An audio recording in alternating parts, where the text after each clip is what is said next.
নবী করিম সাল্লাল্লাহু আলাইহি সাল্লাম এ হাদিস বলার পর তিনি বলেছেন, মহিলাদের দুটি গুণের কারণে, দুটি খারাপ গুণের কারণে, দুটি দোষের কারণে তারা জাহান্নামে সবচাইতে বেশি যাবে বা বেশি যায়। এর ভিতর একটা হলো তারা তুকফিরনাল লাআনা ও তাকফুরনাল আশির। তিনি বলেছেন, তোমরা মহিলারা বেশি বেশি করে লানত দাও, অভিশাপ দাও। এটা একটা রোগ।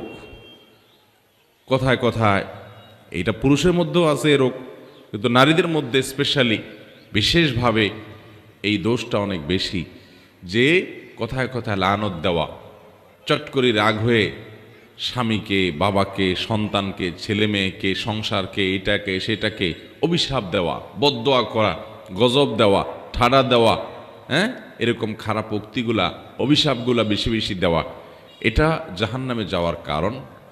আর আরেকটা হলো তাকফুরনাল আশির, স্বামীর নাশকরি করা। পুরুষদের মধ্যেও এ রোগ আছে।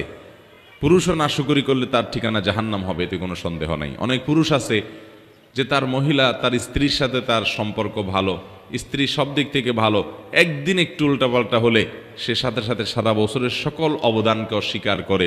সারা বছর বেচারি যে ভালো ছিল এটা আর স্বীকার করে না। একদিন তরকারিটা খারাপ হলে আর 10 দিন যে ভালো হয়েছে ওটার কথা সে ভুলে যায়। এরকম নিমক হারাম পুরুষও আছে। কিন্তু নবী করিম সাল্লাল্লাহু আলাইহি ওয়াসাল্লাম এই হাদিস থেকে বোঝা যায় যে আমাদের মা বোনদের মধ্যে এই রোগটা তুলনামূলকভাবে বেশি, যে তারা পুরুষদের বিশেষ করে তার স্বামীদের তারা নেয়ামতকে অস্বীকার করে ফেলে খুব তাড়াতাড়ি।